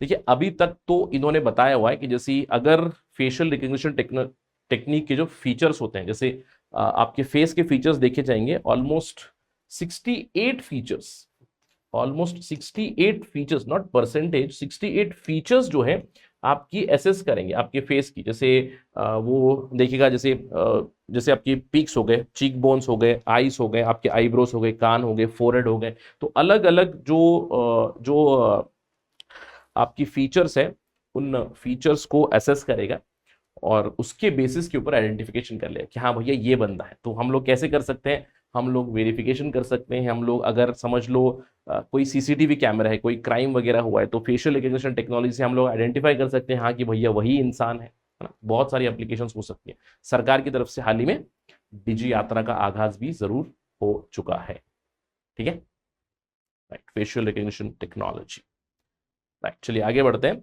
बात करते हैं नियर वायरलेस टेक्नोलॉजी के बारे में। अब ये देखिए मैं नहीं कहूंगा कि एग्जैक्टली न्यूज में है, लेकिन हर बार, जैसे आपने सुना होगा हर बार ऐड आता है ना, आजकल पीवी सिंधु का ऐड आ रहा है, जैसे महेंद्र सिंह धोनी का ऐड आता है कि टैप टू पे, है ना, टैप करके पे करके चलो। सवाल ये उठता है कि सर टैप टू पे टेक्नोलॉजी चलता है किस चीज पे? देखिए वायरलेस टेक्नोलॉजी की जब हम लोग बात करते हैं तो हमारे पास एक तो घर पे मेरे वाईफाई लगा हुआ है, वाईफाई तो है ही, बट वाईफाई के अलावा भी बहुत सारे नियर वायरलेस टेक्नोलॉजीज है, स्पेशली 3। एक है RFID, रेडियो फ्रीक्वेंसी आइडेंटिफिकेशन, एक है आपका NFC, नियर फील्ड कम्युनिकेशन, और एक है आपका ब्लूटूथ। तो इन तीनों में अंतर क्या है आपको समझने की जरूरत है। सबसे पहले कॉमनैलिटी क्या है? Commonality is very very simple कि तीनों की तीनों आपकी रेडियो वेव्स या फिर रेडियो कम्युनिकेशन का ही इस्तेमाल करते हैं, ये सबसे जरूरी है। लेकिन अब सवाल उठता है यार एग्जैक्टली डिफरेंस क्या है? जैसे हम सभी लोग ब्लूटूथ के हेडफोन इस्तेमाल करते हैं, है ना, हम लोगों ने कई बार टैप टू पे भी किया हुआ है। हम लोग हमेशा कार में ट्रैवल करते हैं जहां पे हम लोगों ने टोल बूथ पे अपने वो जो फास्टैग कहते हैं ना, फास्टैग से पेमेंट भी कर चुके हैं। यही एग्जाम्पल है आपकी नियर वायरलेस टेक्नोलॉजी की। RFID is an example, FASTag, radio frequency identification.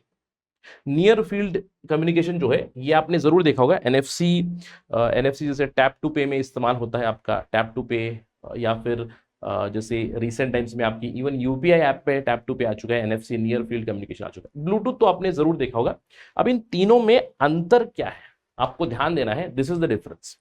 सबसे पहली चीज, ब्लूटूथ सबसे कॉमन है। ब्लूटूथ ऑलमोस्ट 100 मीटर तक मेरी कनेक्टिविटी हो सकती है।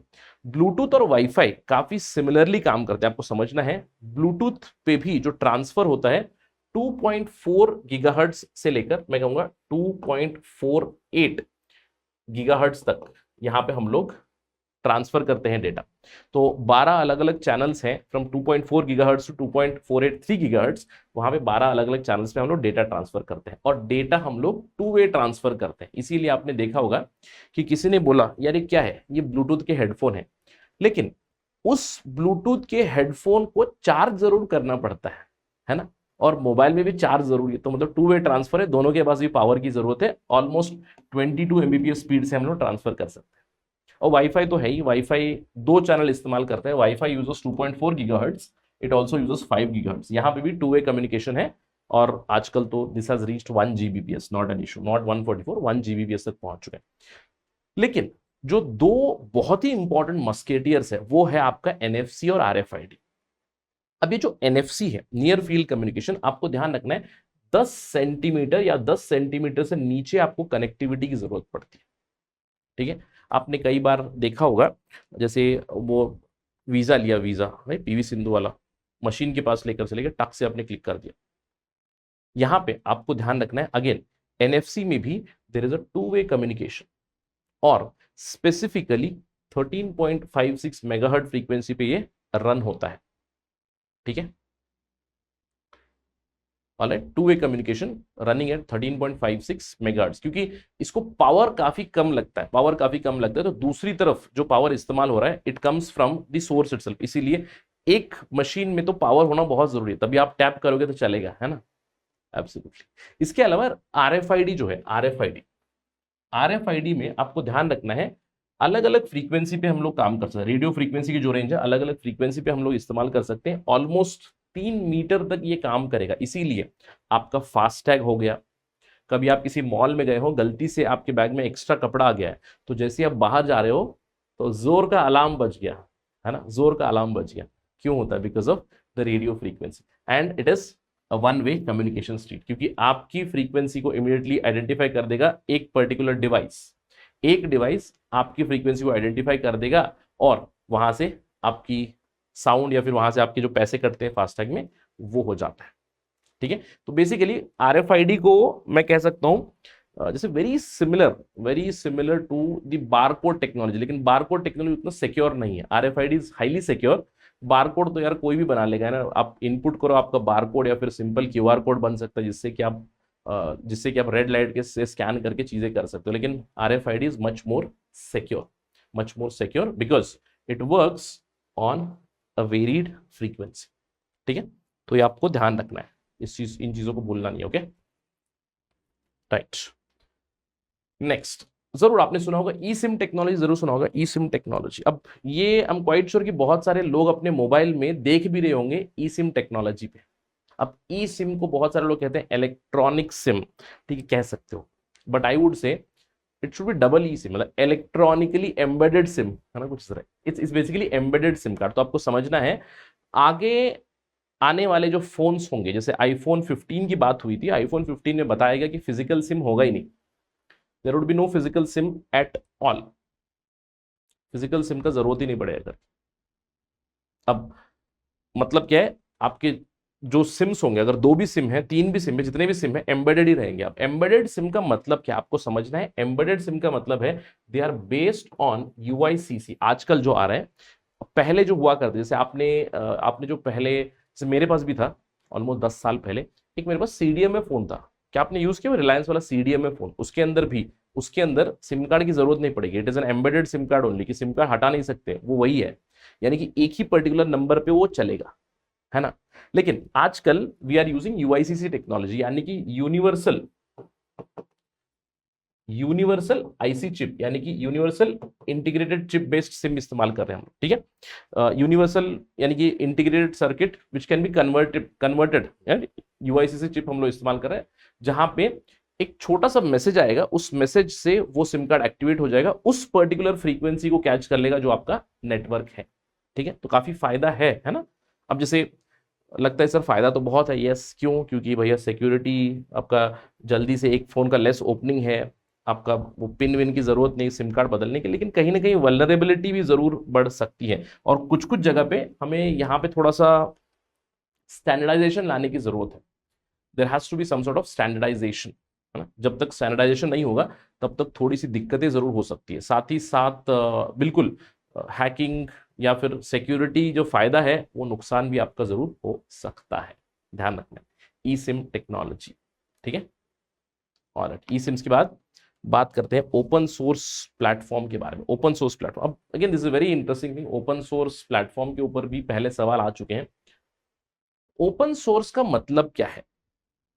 और ओपन सोर्स प्लेटफॉर्म जो है, गिटहब काफी काफी चर्चा का विषय बना हुआ है। इनफैक्ट पिछले एक साल से या फिर रिसेंट टाइम में भी GitHub has been in news. जैसे कल ही के परसों की बात होगी, मैं कुछ पढ़ रहा था जहां पे मुझे पता चला कि ट्विटर का जो कोड है, ट्विटर का जो रिकमेंडेशन एल्गोरिथम है ना, उसको इलॉन मस्क ने गिटहब पे ओपन सोर्स कर दिया। यानी कि वो जो सोर्स कोड है for algorithm for recommendation, it is now open source करके बताया। तो ये गिटहब एक ओपन सोर्स डेवलपर कम्युनिटी है जहां पे आप अपने प्रोजेक्ट्स को अपलोड कर सकते हो ताकि दूसरे लोग आपका कोड इस्तेमाल कर सके। और ओपन सोर्स यही है।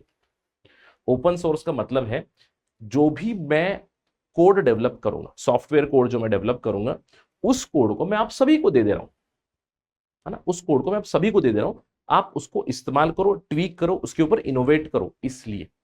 ठीक है। अब ओपन सोर्स का काफी फायदा भी होता है। आप जानते हो कि ओपन, सबको लग रहा होगा सर अगर आपने डेवलप किया तो आप रखो ना, आप पेटेंट वगैरह करो। लेकिन यार सॉफ्टवेयर में चीजें जिस तरह से डेवलप हो रही है, जितने ज्यादा लोगों का दिमाग लगेगा तो उससे और भी ज्यादा इनोवेशन हो सकती है कि नहीं। इसीलिए open source platforms are increasing more and more. जैसे हमारे यहाँ पे जो हमारी जैसे डिजी लॉकर हो गया, कोविन हो गया, आरोग्य सेतु एप्स हो गए, सारी चीजें ओपन सोर्स सॉफ्टवेयर पे ही डेवलप की गई। इनफैक्ट भारत में ओपन सोर्स जो हमारा खुद का ओएस सिस्टम की बात कर रहे हैं ना, भारत ओएस है ना, ऑपरेटिंग सिस्टम, ओपन सोर्स पे उसको डेवलप किया जा रहा है। ठीक है। इनफैक्ट अगर आप ministry of electronics and information technology की वेबसाइट पे अगर आप जाओगे तो वहां पे इतने सारे फीचर्स, इतने सारे इनिशिएटिव्स मिलेंगे जहां पे ओपन सोर्स को प्रमोट कंटिन्यूअसली भारत सरकार कर रही है। तो अगर सवाल आ जाए Indian government is against open source, नहीं, गलत है, Indian government is rather pro open source. ठीक है, ये आपको समझना है। क्लियर? Open source. ऑलराइट, इसके अलावा ओपन सोर्स को ही प्रमोट करने के लिए सरकार का जो ONDC है, open network for digital commerce, ये भी काफी एडवांस स्टेज में पहुंच चुका है। अब ये open network for digital commerce है क्या? बहुत ही सिंपल टर्म्स में अगर बता दूं आपको, ONDC इज लाइक सरकारी अमेजन वेबसाइट, है ना। कि ONDC का मतलब क्या है? सरकार इसको प्रमोट कर रही है ओपन प्लेटफॉर्म पे, ओपन सोर्स कोड पे, ओपन डेटा के ऊपर। यहां पे आपने एक डिजिटल कॉमर्स प्लेटफॉर्म बनाया है, स्पेशली छोटे छोटे मर्चेंट्स यहां पे जुड़ सकते हैं। तो आपको ध्यान देना है, ये एक एक ONDC इसको एक नॉट फॉर प्रॉफिट कंपनी करके बनाया गया है अंडर द कंपनीज एक्ट, जिसको एस्टेब्लिश किया है DIPPT ने, department for promotion of industry and internal trade ने, और इसको पुश कर रहे हैं क्वालिटी काउंसिल ऑफ इंडिया। आपको ध्यान रखना है, QCI is pushing it, quality council of India is pushing it. और कई सारे लोग इसके अंदर जुड़ रहे हैं, कई सारे लोग, जैसे छोटे छोटे वेंडर्स तो बहुत सारे लोग जुड़ चुके हैं। एक छोटा सा ऐप आपको डाउनलोड करना है, वहां पे आपको रजिस्टर करना है, you can join on the open network for digital commerce. In fact यहाँ पे माइक्रोसॉफ्ट ने भी पहली बार, जो पहली बिग टेक कंपनी है जिसने एक्चुअली ज्वाइन किया हुआ ONDC को, पिछले साल, आपको ध्यान रखना, ठीक है। ONDC, इसके ऊपर सवाल जरूर बन सकते हैं कि ये open network for digital commerce है क्या करके। Alright, the question can come on this. Alright, right. इसके अलावा डेटा सेंटर्स भी काफी चर्चा का विषय बने। डेटा सेंटर होते क्या है? जैसे आजकल ना, जैसे हम लोग बात कर रहे हैं आर्टिफिशियल इंटेलिजेंस की, इंटरनेट ऑफ थिंग्स की, बहुत सारी चीजें इवॉल्व हो रही है। इसका मतलब क्या है? डेटा की भी जरूरत पड़ेगी। डेटा हम लोग होस्ट कहाँ कर रहे हैं? डेटा हम लोग होस्ट कर रहे हैं बादल के ऊपर, यानी कि क्लाउड के ऊपर। तो cloud based data, cloud computing काफी चर्चा का विषय बने हुए। अब मुझे क्लाउड डेटा चाहिए, इसका मतलब कहीं ना कहीं तो मुझे एक फिजिकल जगह तो चाहिए जहां पे जहां से डेटा होस्ट करना है ना, उसको हम लोग कहते हैं डेटा सेंटर। तो आपको ध्यान रखना है, data centre is a building और अ डेडिकेटेड स्पेस जहां पे आपने अलग अलग चीजें इंस्टॉल की हुई, जैसे आपने अपना नेटवर्क का इंफ्रास्ट्रक्चर लगा है, स्टोरेज इंफ्रास्ट्रक्चर लगा है, कंप्यूटिंग रिसोर्सेज लगाए हुए हैं, जिससे कि आप डेटा सेंटर्स को डेवलप करोगे, डेटा सेंटर बनाओगे। तो आजकल अलग अलग तरह के डेटा सेंटर्स बना रहे हैं, अलग अलग कंपनीज इन्वॉल्व है, जैसे कि कैप्टिव डेटा सेंटर है जहां पे कंपनी खुद ही उसको ओन करके चलाएगी, या फिर रेंटल को लोकेशन जहां पे जिसको आप रेंट करोगे, या फिर हाइपर स्केल डेटा सेंटर जहां पे आप hyper scale data centres they are used for cloud creation of clouds. इसके अलावा एज डेटा सेंटर, अब एज डेटा सेंटर नॉर्मली थोड़े से छोटे होते हैं, एज डेटा सेंटर से comparatively smaller, but they give you processing for the newer technology, जो नई चीजें हैं उसके प्रति काफी अच्छी ये इंफॉर्मेशन प्रोवाइड करेंगे, काफी अच्छा डेटा, काफी अच्छी प्रोसेसिंग आपको प्रोवाइड करेंगे, ठीक है, data centres. Right, data centres के बाद आगे बढ़ते हैं बात करने के लिए वर्चुअल प्राइवेट नेटवर्क के ऊपर। आपने ध्यान दिया होगा वर्चुअल प्राइवेट नेटवर्क ये क्या है? वीपीएन।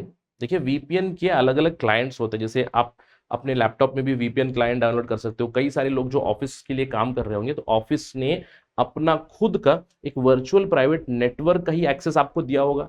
क्यों? क्योंकि आप जिस चीज पे काम कर रहे हो आपका डेटा एब्सोल्युटली सिक्योर रहे, इसीलिए आपको वीपीएन कनेक्टिविटी दी जाती है। अब ये वीपीएन है क्या? वीपीएन का मतलब क्या है? देखिए, VPN is an encrypted communication. अब जैसे नॉर्मली फॉर इंस्टेंस, अब मेरा जो डेटा, जैसे मैं हूं, अब मैं हूं यूजर, मेरे पास है एयरटेल का नेटवर्क, तो एयरटेल है इंटरनेट सर्विस प्रोवाइडर।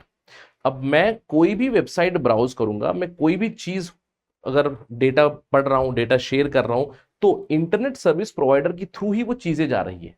लेकिन कई बार कुछ इस तरह की जरूरत पड़ती है जहां पे मैं चाहता हूं कि मेरा कंपनी का डेटा है, मेरा प्राइवेट डेटा है, जो मैं सिक्योर कम्युनिकेशन चाहता हूं, तो सिक्योर कम्युनिकेशन के लिए आप वर्चुअल प्राइवेट क्लाइंट इस्तेमाल करते हो। तो वीपीएन जैसे आप लोगे, तो वीपीएन करेगा क्या? वीपीएन कंप्यूटर पे आपका क्लाइंट है जो इंटरनेट सर्विस प्रोवाइडर को जो डेटा भेजेगा वो एनक्रिप्ट करेगा, यानी कि इंटरनेट सर्विस प्रोवाइडर के पास वो डेटा नहीं है, और आईएसपी से जो आगे भी जा रहा है उसको भी एनक्रिप्ट करेगा थ्रू वीपीएन सर्वर। तो वीपीएन सर्वर से वो इंटरनेट पे होस्ट करेगा। आपको ध्यान रखना है ये कि आपका डेटा एनक्रिप्ट करके वो ट्रांसफर करेगा, that is called virtual private network. अब चर्चा का विषय क्यों है?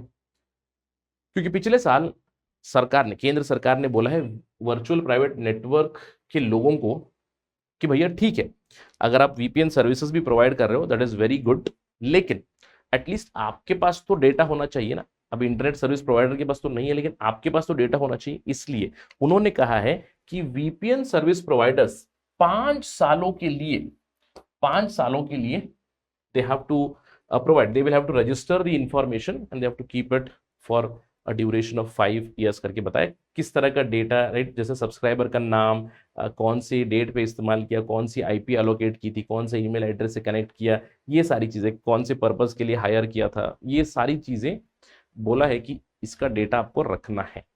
ये खबर है, not very important, not very important, but ठीक है 5 ईयर्स थोड़ा सा आप देख लेना। बट मैं आपको समझाना चाहता था वीपीएन के बारे में, वर्चुअल प्राइवेट नेटवर्क के बारे में समझाना चाहता था। I hope that you have understood quite clearly, ठीक है, राइट। तो चलिए आगे बढ़ते हैं and let us talk about one scheme, PM Vani scheme. अब ये बहुत ही सिंपल सा सवाल बन सकता है, recently in news PM Vani scheme ये है क्या, कौन इसको रन कर रहा है? आपको ध्यान रखना है, पीएम वाणी स्कीम एक ऐसी स्कीम है जो वाईफाई नेटवर्क यानी कि इंटरनेट प्रोवाइड करेगी रूरल एरियाज में। इस स्कीम को रन कर रहे हैं एक कंपनी है रेलटेल। रेलटेल है एक mini Ratna company under ministry of railways, जिन्होंने पीएम वाणी स्कीम को लॉन्च किया है। और यहाँ पे जैसे कि रूरल एरियाज में आप पीएम वाणी के थ्रू आप वाईफाई एक्सेस जरूर प्रोवाइड कर सकते हैं, या फिर वाईफाई एक्सेस इस्तेमाल जरूर कर सकते हैं, ठीक है, बस फैक्चुअल इंफॉर्मेशन पीएम वाणी की। इसके अलावा सुपर कंप्यूटिंग से जुड़ी भी कुछ खबरें आई है ना रिसेंट टाइम्स में। आप जानते हो कि परम प्रवेगा एक सुपर कंप्यूटर था जो आईआईएससी में इंस्टॉल किया गया था हम लोगों ने। हमारा खुद का नेशनल सुपर कंप्यूटिंग मिशन चल रहा है, अलग अलग फेजेस हो चुकी हैं जहां पे हम लोग सुपर कंप्यूटर्स इंस्टॉल कर रहे हैं रिसर्च इंस्टीट्यूशंस में। और परम प्रवेगा आईआईएससी में हुआ। परम गंगा को सीडैक ने डेवलप किया और परम गंगा को you do know it was installed in your IIT Roorkee. तो आईआईटी रुड़की, आईआईएससी, ये कुछ लेटेस्ट इंस्टॉल हुए थे। लेकिन इसके बाद पिछले 1-1.5 साल में 3 अलग सुपर कंप्यूटर्स इंस्टॉल हुए हैं। एक है Param Kamrupa, it has been installed in IIT Guwahati. Param Ananta, ये ध्यान रखना है, Param Ananta state of the art एक हमारा सुपर कंप्यूटर है जिसको हम लोगों ने आईआईटी गांधीनगर में इंस्टॉल किया है as part of national super computing mission. और रिसेंटली परम पोरुल भी इंस्टॉल हो। Param Porul, if I am not wrong, NIT Trichy में ना, एनआईटी तिरुचिरापल्ली में इंस्टॉल हुआ। इनफैक्ट ये सारी चीजें हम लोग यूट्यूब पे भी एक बार डिस्कस कर चुके हैं separately, national super computing mission के बारे में, है ना। तो ये रिसेंट टाइम्स की थोड़ा सा फैक्चुअल चीजें आपको ध्यान रखना है, ये इंस्टॉल हुए हैं पिछले 1 साल में, ठीक है। इसके अलावा तिहान है, तिहान बहुत ही factual information. Tihan first autonomous navigation facility unveil की गई है आईआईटी हैदराबाद में। इसको ध्यान रखना है, वेयर, आईआईटी हैदराबाद में। इसको ministry of science and tech ने इनॉग्रेट किया था। ये तिहान है क्या, आपको ध्यान रखना है, व्हाट इज दिस तिहान, अगर सवाल बन सकते हैं। तिहान है क्या, कहाँ पे है, आईआईटी हैदराबाद में। ये तिहान है क्या, it is a first multi disciplinary platform या फिर इनिशिएटिव जहां पे भारत को स्मार्ट मोबिलिटी टेक्नोलॉजी में इनोवेट करने के लिए यहाँ पे अलग अलग इंस्टीट्यूशंस, अलग अलग प्लेटफॉर्म जुड़े रहेंगे। यहाँ पे हाई क्वालिटी रिसर्च करी जाएगी या फिर इसको प्रोग्रेस किया जाएगा by collaborating academia, industry and the different R&D labs from India. ध्यान रखना है, तिहान, TIHAN, तिहान। इसके अलावा एक और बहुत ही इंटरेस्टिंग टेक्नोलॉजी काफी चर्चा का विषय बनी हो पिछले 1 साल से। डिपार्टमेंट ऑफ टेलीकम्युनिकेशन ने एक नोट जारी किया था जहां पे उन्होंने कहा था कि डायरेक्ट टू मोबाइल टेक्नोलॉजी को थोड़ा सा एक्सप्लोर कीजिएगा। आप ऑलरेडी जानते हैं कि जैसे मेरे घर पे लगा हुआ है, टीवी लगा हुआ है, टीवी के साथ एक सेट टॉप बॉक्स है, कौन सा, एयरटेल टीवी का होगा शायद, एयरटेल टीवी का, यस एब्सोल्युटली। तो घर पे सीधे सैटेलाइट से एयरटेल टीवी का जो डिश है उससे मेरे घर पे टीवी चलती है। इसका मतलब क्या है, there is already direct to home connectivity of TV. लेकिन अभी सरकार ने कहा है direct to mobile broadcasting explore कीजिएगा। डायरेक्ट टू मोबाइल ब्रॉडकास्टिंग यानी कि सीधे सीधे आपका फोन आपका जो डिजिटल टीवी होता है उसको देख सकते हैं, यानी कि डिजिटल टीवी बेस्ड चैनल्स आप देख सकते हो। You can see this, alright. Of course अब देखिए, अगर डायरेक्ट टू मोबाइल होगा तो बिल्कुल फायदा होगा। Directly broadcast citizen centric information अगर डायरेक्ट टू मोबाइल इनिशिएटिव हुआ, ऑफ कोर्स पहले टीवी चैनल्स वगैरह नहीं, तो अगर गवर्नमेंट का कोई नोटिफिकेशन है, गवर्नमेंट की कोई खबर है एटसेट्रा, तो सीधे डायरेक्टली मोबाइल पे आ सकती है ना। कुछ इस तरह की चीजें, फेक न्यूज को काउंटर किया जा सकता है। ऑफ कोर्स काफी टफ होगी, जैसे क्योंकि it is more like connecting every mobile with satellite, है ना। Direct to mobile technology tough तो होगी। इसीलिए क्या कहा है डिपार्टमेंट ऑफ टेलीकम्युनिकेशन ने, explore the feasibility of D2M technology, ठीक है, एक्सप्लोर द फीजिबिलिटी। इसके ऊपर खबर जब भी आएगी तो ध्यान रखिएगा, अपडेट जरूर लेना है इसके ऊपर, ठीक है, राइट। इसके अलावा हाइपर लूप सिस्टम भी काफी चर्चा में रहा है। इनफैक्ट अभी नहीं, कई सालों से ये चर्चा में रहा है हाइपर लूप। अब देखिए हाइपर लूप है क्या, मैं एक तो रास्ते पे ट्रैवल कर सकता हूँ, फर्स्ट मोड ऑफ ट्रांसपोर्ट। मैं रेल में बैठकर ट्रैवल कर सकता हूँ, यानी कि रेल की जो आपकी ट्रैक है उसके ऊपर ट्रैवल कर सकता हूँ। या तो मैं सीधे हवा से यानी फ्लाइट से भी ट्रैवल कर सकता हूँ, या फिर वाटर बेस्ड ट्रांसपोर्ट भी है। तो मेरे पास 4 मोड्स ऑफ ट्रांसपोर्ट है। लेकिन ये जो हाइपर लूप है, मैं कह सकता हूँ very similar to the railway technology. लेकिन हाइपर लूप को हम लोग 5th मोड ऑफ ट्रांसपोर्ट कहते हैं, जहां पे जमीन से कनेक्टेड नहीं होंगे।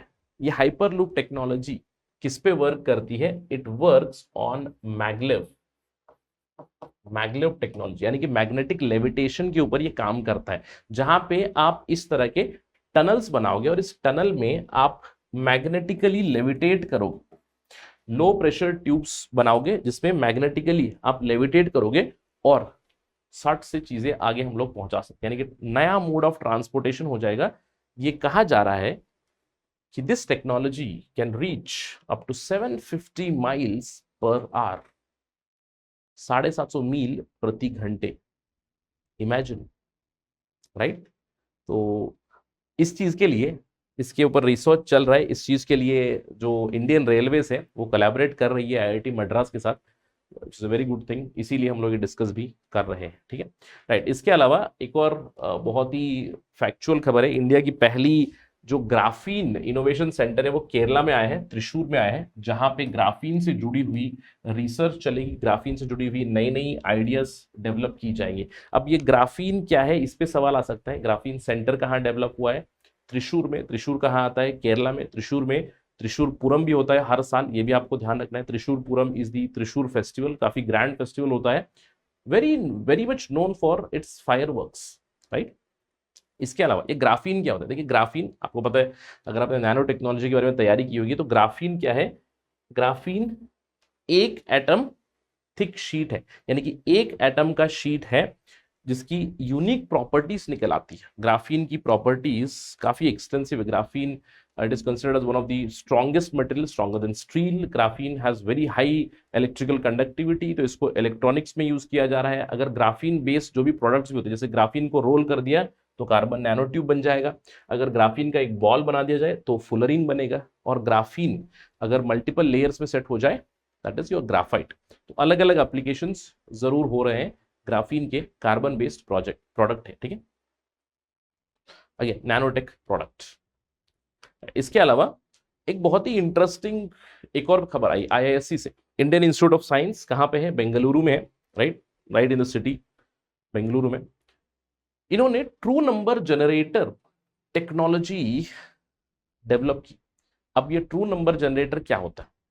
अब सिंपल चीज देखो, जैसे बचपन में हम लोगों ने देखा होगा कि भाई सिक्योर कम्युनिकेशन होता है भाई बहन के बीच, या फिर भाई भाई के बीच क्या करते हैं, कप रखेंगे, एक कप को छोटा सा तार लगाएंगे और एक रूम में वो है, एक रूम में आप बैठे हो और आप एक दूसरे से बात कर रहे हो, है ना, secure communication between two people.